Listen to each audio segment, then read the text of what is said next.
Welcome back, West Virginia Common. Today I want to get into just a little personal thing.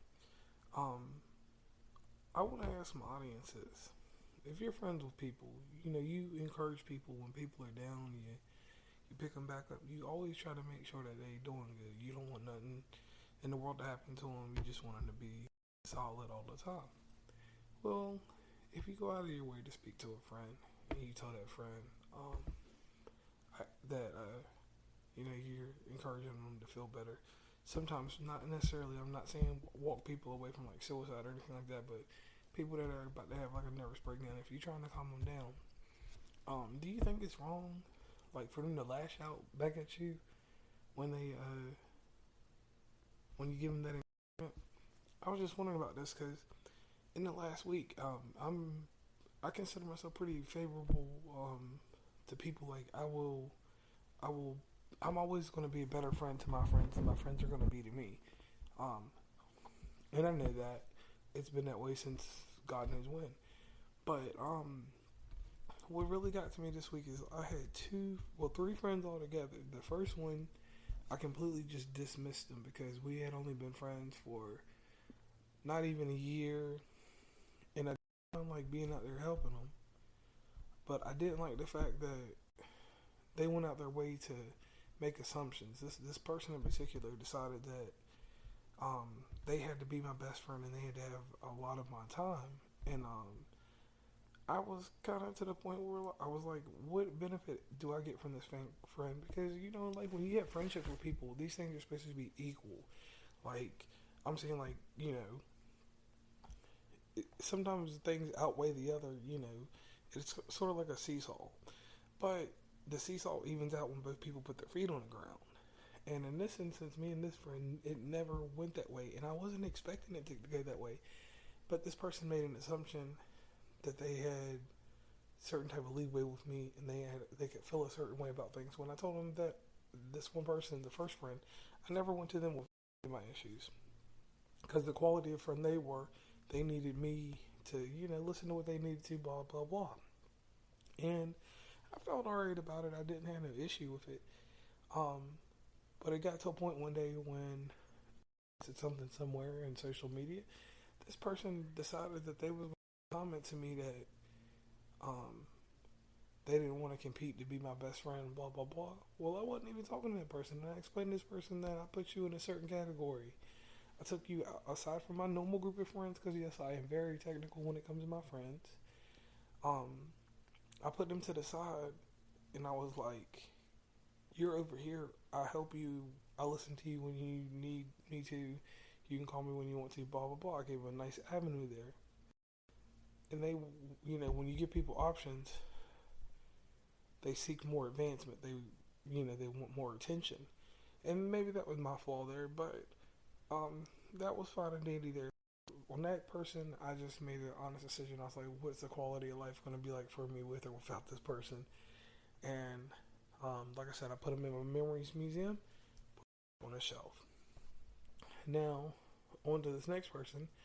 This next person, me and them are deep friends, and that's to me that's like a best friend with additives, like like you add fuel to the tank, like whatever they go through. I may not always understand, but I'm always going to have a listening ear, and that's what I have for all of my friends. I have a listening ear for my friends.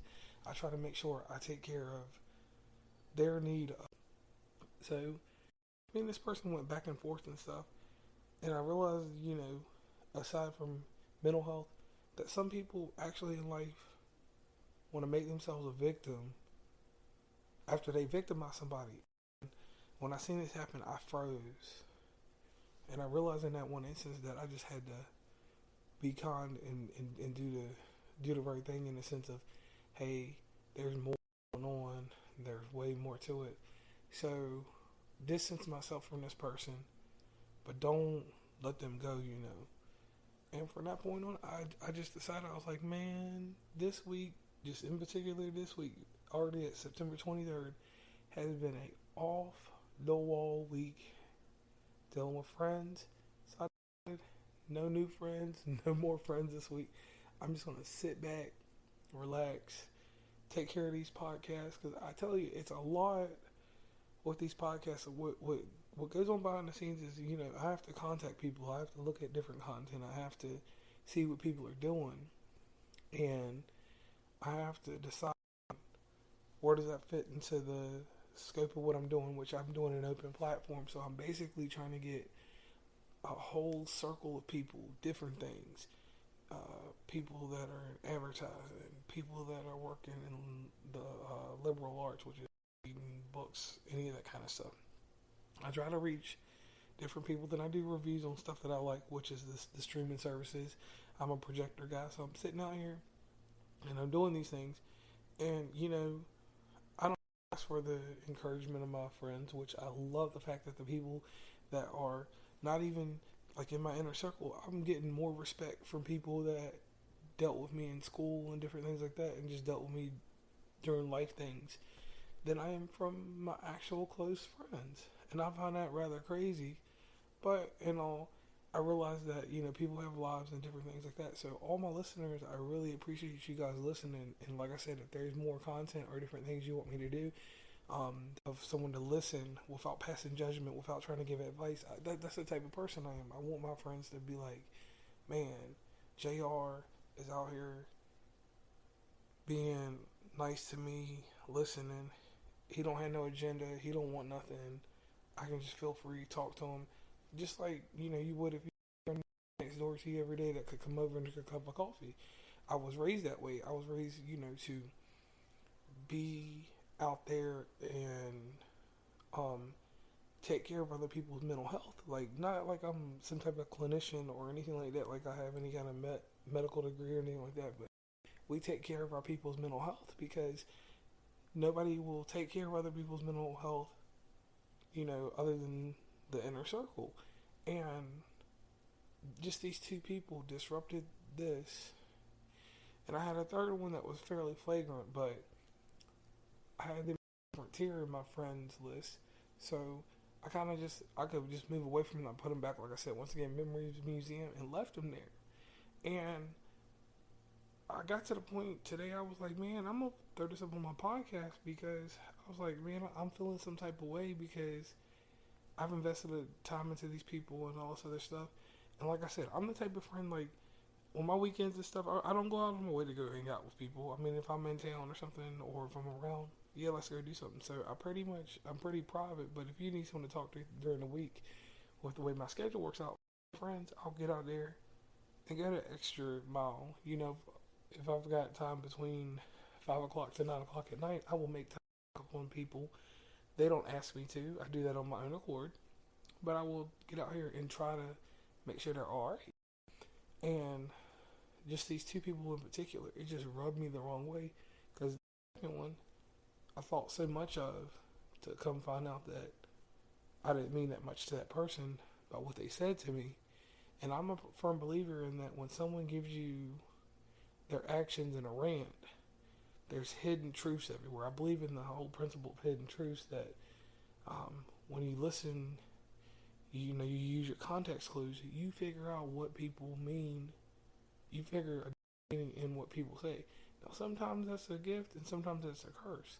But when it comes with an outburst, I've always felt like when someone does an outburst, that's their true heart coming out.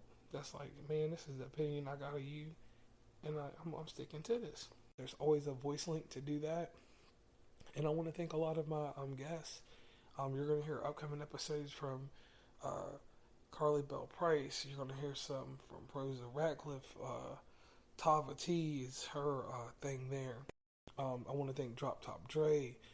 I want to thank Lotus Jackson, and everybody else that listened in the different platforms. And I really want to thank my people over at Spotify, Apple,